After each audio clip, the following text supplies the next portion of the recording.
पलवल के गांव छायसा में फैली रहस्यमयी बीमारी के मामले में बड़ी राहत की खबर है। जिला प्रशासन की मुस्तैदी से अब हालात काबू में हैं। डॉक्टर हरीश कुमार वशिष्ठ ने प्रेस वार्ता में बतलाया कि 11 फरवरी के बाद गांव में किसी भी व्यक्ति की मौत नहीं हुई है और स्थिति अब सामान्य हो रही है।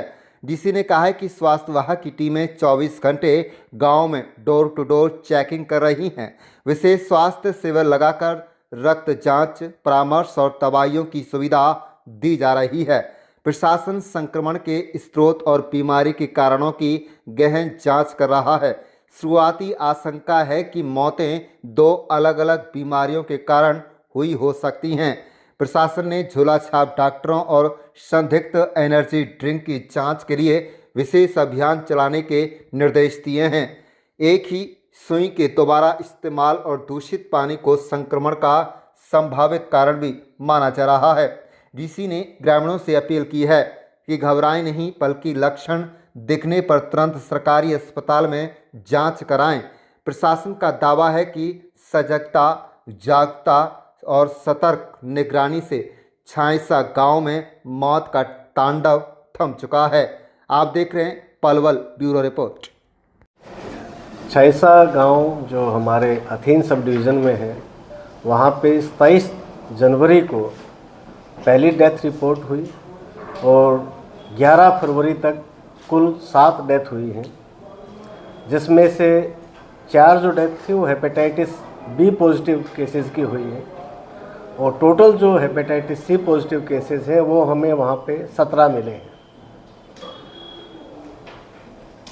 अच्छी बात ये है कि 11 फरवरी के बाद आज तक वहाँ कोई डेथ नहीं हुई, कोई सीरियस पेशेंट एडमिट नहीं है।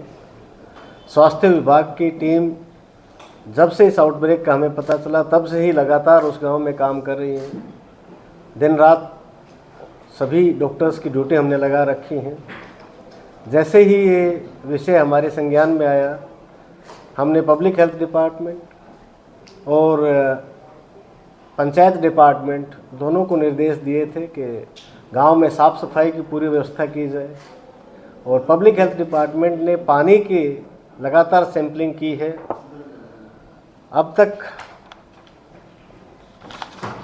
जो हमारे पास रिपोर्ट है, जो टोटल जो सैंपल लिए गए हैं, जो टोटल ओपीडी जिन लोगों को हमने स्क्रीन किया है वो 1024 है और 723 लोगों के हमने सैंपल लिए हैं। 464 हमने ओटी टेस्ट करवाए हैं, ऑर्थो टॉयलेट टेस्ट जो पानी की गुणवत्ता के लिए होता है। इसके अलावा 239 बैक्टीरियोलॉजिकल टेस्ट करवाए हैं। हैवी मेटल के भी 6 सैंपल हमने भेजे हैं और ये टेस्ट हम गवर्नमेंट और प्राइवेट दोनों इंस्टीट्यूशन से करवा रहे हैं और इसमें जो सभी हैवी मेटल्स के जो हमने टेस्ट करवाए वो भी सभी नेगेटिव आए हैं। अमोनिया के भी हमने टेस्ट करवाए हैं, क्योंकि जो national centre for disease control की जो टीम आई थी उसने ये सुजेस्ट किया था कि हो सकता है कि अमोनिया का कोई पॉइजनिंग हो, तो उसके लिए भी हमने सैंपल करवाए, वो भी नेगेटिव आए। ये एक बड़ा गांव है जहां जो टोटल पॉपुलेशन है वो लगभग 5700 लोगों की है। 1 जनवरी से अब तक वहाँ कुल जो डेथ हुई है वो 15 डेथ हुई है, जिनमें से जो 6 डेथ हैं वो ओल्ड एज लोगों की हैं, जो नेचुरल डेथ होती हैं। चूँकि बड़ा गांव है तो नेचुरल डेथ भी होती हैं।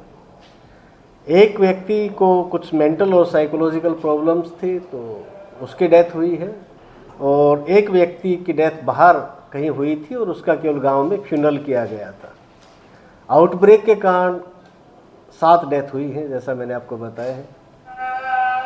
प्रशासन की टीम लगातार गांव में विजिट कर रही है। मैं भी गया हूँ, एसडीएम साहब भी लगातार गांव में जा रहे हैं और अब लोगों में उस तरह का भय का वातावरण नहीं है। लोग एक तरह से संतुष्ट हैं कि एक हद तक जो समस्या है वो ख़त्म हो गई है।